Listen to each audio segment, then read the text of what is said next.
What's up, everybody? This is Justin Ransburg, and I would like to say thank you for watching this time-lapse video. It was a lot of fun to create, and it was for a wonderful event with the Mississippi Civil Rights Museum in honor of Dr. King. So the story behind this piece, I decided to call it Formless Felt, and the reason I chose that name is because of the subject matter of the painting, and also the name was inspired by a quote from a Buddhist monk that I stumbled upon from a book called The Zen of Creativity.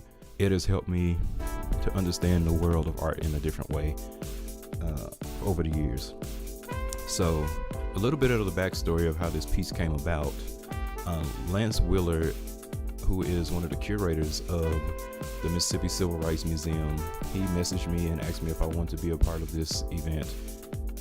It was a night of live poetry, and I was one of the live painters selected to be a part of this event, along with Crystal Gem Music and Kwame Braxton.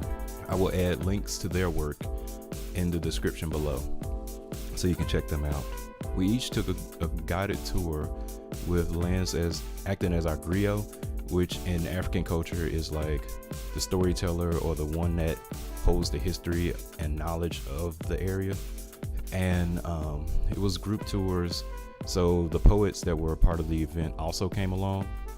And as we were walking through the museum, I was taking notes, and ideas were just like coming to me. And one idea stuck out to me the most, which was the fact that, you know, our history kind of gets repeated over the years. Whether or not we were actually paying attention to it is a completely different thing. But those things that, you know, are ancestral to us, we hold on to them no matter where we are in the world.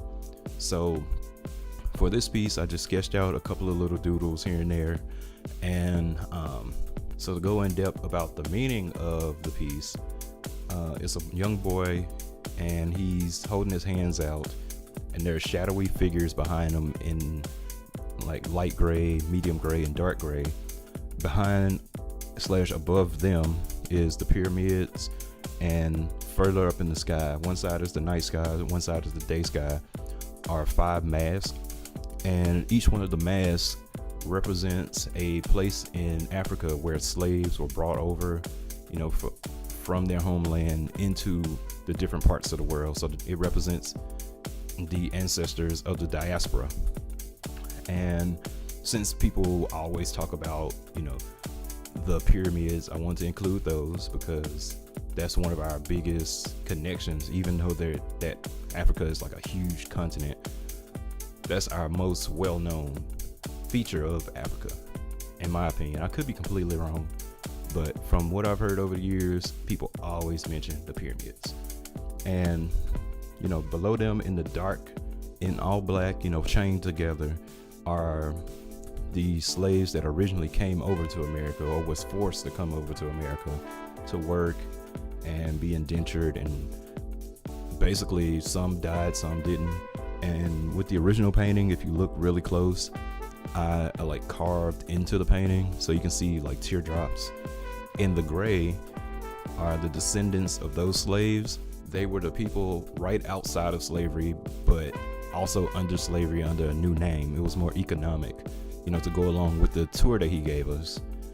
We learned that over the years, you know, black people were prospering at some point, and, you know, people got jealous of them and systematically decided to start tearing them down.